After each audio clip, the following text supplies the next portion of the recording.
Du coup, comment ça va, Louise? Ça va bien.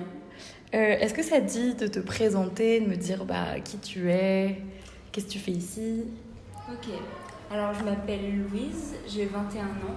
J'habite à Angers et suite à 2 ans de licence en tourisme, j'ai voulu prendre une année de césure pour partir en volontariat dans la solidarité internationale. J'avais pas spécialement l'Afrique en idée, Ouais. mais du coup j'ai trouvé cette mission, enfin tu m'as proposé cette mission qui m'a tentée et puis c'est parti pour le Bénin à Porto Novo pour une mission de 6 mois au sein de CID ONG. Ok, et du coup, est-ce que tu pourrais me résumer un peu l'action de CID au Bénin? Oui, alors CID c'est une ONG qui œuvre pour l'inclusion sociale, Ouais. qui lutte contre le chômage et les inégalités. Du coup, ils mettent en place plusieurs programmes, comme des programmes pour former des jeunes femmes à être entraîneuses, pour que ça incite les jeunes filles du Bénin à faire du sport, parce que là-bas c'est pas trop ok le sport pour les femmes. Ouais. Des programmes pour l'éducation, pour la protection de l'environnement, pour l'entrepreneuriat. Et voilà. Ok. Et donc là, ça fait combien de temps que tu es en mission? Ça fait 2 mois, la semaine prochaine. Ok. Bravo pour ces 2 mois, tu as survécu. Du coup, moi, je voulais te poser des questions sur peut-être ton adaptation ici. J'imagine que tu as vu qu'il y avait pas mal de différences avec la France. Peut-être si on peut faire un retour en arrière, quelles étaient tes premières impressions voilà, quand tu as mis les pieds à l'aéroport de Cotonou, comment tu t'es sentie? Alors déjà, le premier truc qui m'a surpris, c'est que j'ai eu l'impression que c'était un climat humide. Je ne m'attendais pas à ça. Ouais. Et dès que je suis sortie, j'ai eu une bouffée d'air chaud et humide. Et j'ai mis un peu de temps à m'y habituer quand même. Et après, en fait, tout était tellement différent que j'étais surprise et choquée partout, en fait. Ouais. Vraiment, je trouvais qu'il n'y avait aucune similitude avec l'Europe. Qu'est-ce qui t'a le plus frappé à part l'humidité et tout Du coup, le premier trajet que j'ai fait de Cotonou à Porto Novo en taxi, la circulation, vraiment, les règles sont complètement différentes. J'ai l'impression que vraiment, il n'y a pas de règles. Ouais. Et puis les klaxons et toutes ces motos. Et donc ça, c'était hyper frappant. Et puis les paysages aussi, en fait, les routes en terre. Ouais. Ça, vraiment, ça fait bizarre. Et aussi toutes les maisons qui étaient pas toutes finies de construire, où les gens y vivaient. Enfin, je voyais que les gens vivaient beaucoup sur le trottoir, dans la rue, où il n'y avait jamais d'enseigne qui paraissait, tu sais, officielle. Ouais. Comme si, ça avait l'air d'être que des petites cabanes qui vendaient, mais jamais de magasin officiel avec écrit supermarché, quoi.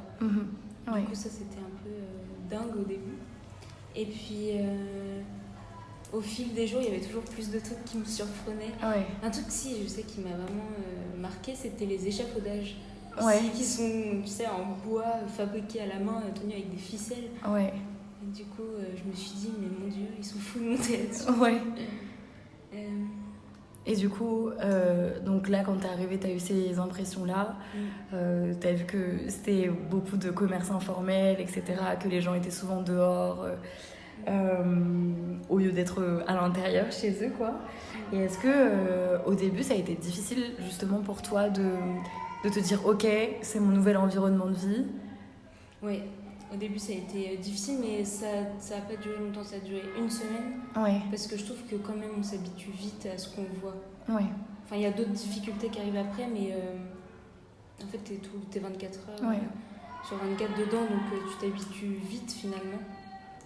Donc ça va, j'étais assez étonnée. Je pensais que ça allait prendre du temps.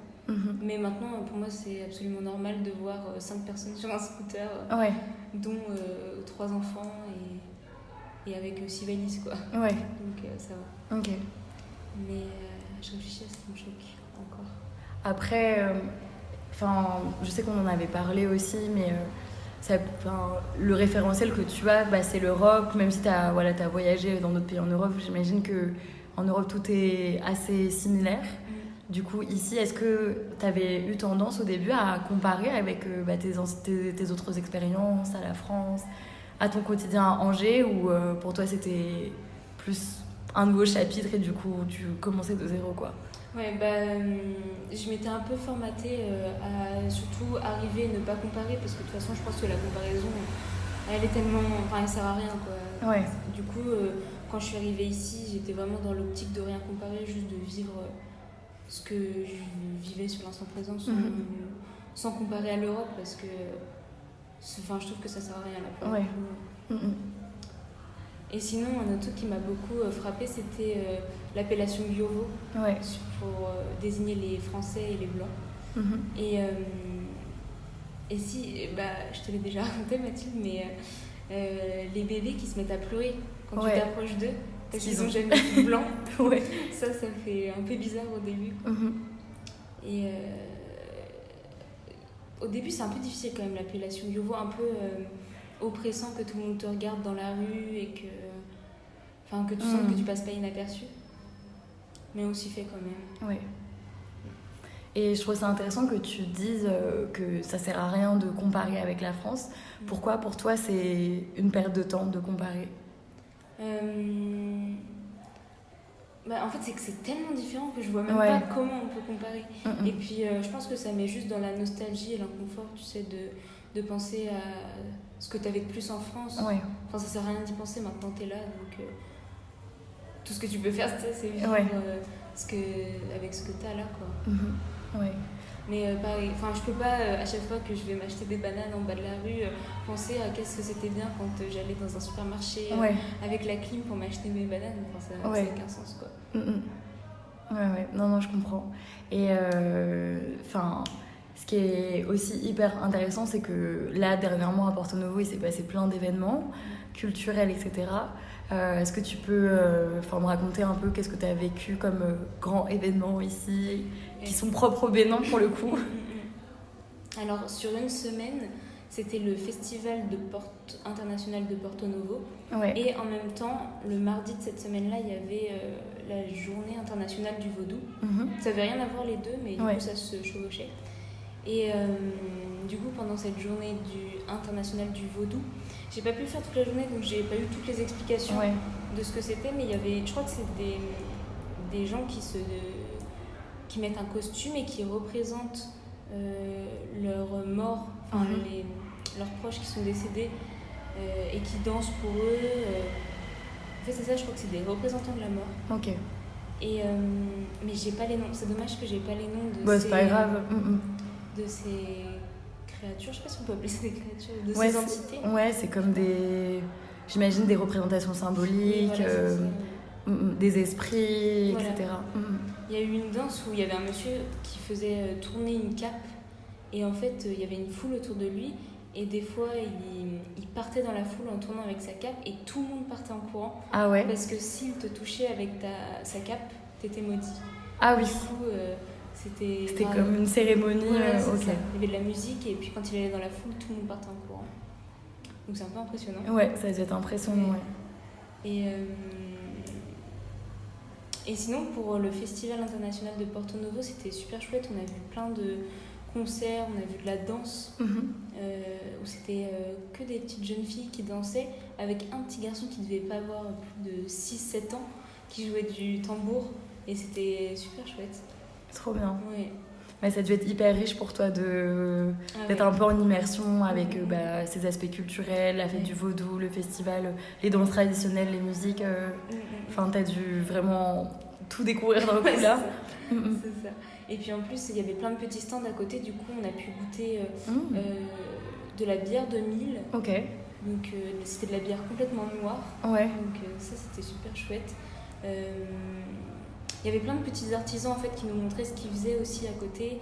On a écouté, c'était un Français qui parlait de du slow voyage. Tu sais, de prendre des moyens de transport doux pour voyager.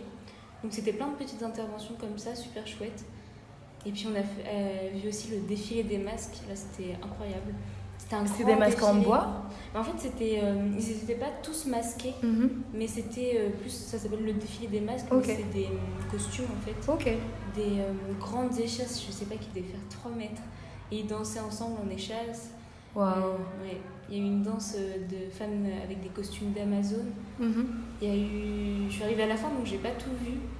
Il y avait des enfants aussi qui dansaient, enfin, c'était super. Ouais. C'était trop chouette. En plus, on a eu la chance d'être assise derrière les ministres, donc ouais. Tout, cool. C'est vrai que t'étais très bien placée du coup. Mais ouais, c'était une super semaine, franchement, c'était trop cool. Ok. Et est-ce que, à part, donc, du coup, tu m'as cité des éléments au début, là, ces événements trop bien qui ont pu te faire découvrir la culture béninoise. Est-ce qu'il y a eu des moments où ça a été, où tu avais justement besoin de confort par rapport à tout ce que tu voyais? J'imagine que c'est beaucoup de découvertes d'un coup, tant au niveau de la nourriture que des enseignes que tu vois qui ne sont pas forcément des vraies enseignes officielles. Est-ce qu'il y a eu des moments où tu t'es dit, ouais, là, il me faut du confort, il faut que je trouve des choses qui me... Ouais, surtout par rapport à la nourriture, parce que c'est quand même très différent de l'Europe pour le coup. C'est hyper pimenté, c'est pas du tout les mêmes textures, les mêmes... c'est beaucoup à base de maïs, de manioc, alors que nous c'est plus à base de blé en France, tout ce qu'on mange. Et il y a eu un moment où j'ai eu besoin de trouver un restaurant français pour aller manger un petit peu français. Parce que même, vu que j'ai pas de frigo, je peux pas cuisiner comme je cuisine en France. Donc même quand moi je cuisine, c'est pas la même chose qu'en France. Donc c'est encore une autre adaptation. Du coup, un petit restaurant français de temps en temps, ça fait du bien. Et sinon, pour le confort de vie, ça va. Si, j'ai beaucoup cherché un supermarché à Porto Novo. Mais là, j'ai compris qu'il n'y en avait pas, donc j'ai arrêté la recherche. Mais des fois, ça manque un petit peu quand même de manger du frais. De manger que des légumes, du riz et des pâtes, des fois, c'est un peu... T'as envie de changer. Mais sinon, le confort de vie, ça va. Je me suis même habituée aux coupures d'eau. Donc, ça, c'est cool. Et à la chaleur aussi, t'arrives à t'habituer maintenant? Quand je pense au tout début, oui, mais quand même, ça reste... ça reste difficile quand même. C'est pas possible de passer une nuit sans ventilateur. C'est cool. Et peut-être pour clôturer un peu cette thématique, est-ce que toi, tu aurais un conseil à donner à, je sais pas, une volontaire, un volontaire comme toi qui arrive tout seul dans un autre pays, qui est complètement perdu et qui est en train de vivre sa deuxième semaine et qui est en mode, il y a trop de découvertes. Est-ce que tu aurais des conseils pour que ces personnes se sentent mieux? Oui. En fait, c'est toi qui m'as donné le conseil, donc je reprends un peu ton conseil. Mais c'est que déjà, c'est sûr que c'est compliqué. Forcément, les premières semaines, elles sont forcément compliquées, je pense. Et que juste, faut y aller pas à pas, quoi. Faut chaque jour un petit défi. Et au final, c'est comme ça qu'on prend son autonomie. Mais que c'est hyper difficile de quand tu connais pas t'aventurer, mais faut vraiment prendre sur soi et faire petit à petit. Et ça va venir. Et une fois que c'est venu, c'est là que tu peux commencer à profiter et à kiffer. Et là, tu vois l'évolution de ton état d'esprit depuis 2 mois maintenant. Quand je suis arrivée, en fait, je me suis dit, mais j'arriverai jamais juste à aller m'acheter des oignons toute seule, c'est impossible. Ou je pourrais jamais prendre de taxi-moto toute seule, c'est impossible. Et en fait, maintenant, je fais tout toute seule, je me débrouille très bien. Je vois, t'arrives à négocier avec les chauffeurs de taxi et tout. Et puis, j'ai aucun souci à aller dans des quartiers que je connais pas, si je sais où je vais. Vraiment, j'ai plus du tout peur de sortir, quoi. Ok, trop bien. Est-ce que t'as un autre truc à rajouter ou tu penses avoir fait le tour? Non, je pense que j'ai fait le tour. Ok, ça marche. Merci beaucoup, Louise. Merci à toi.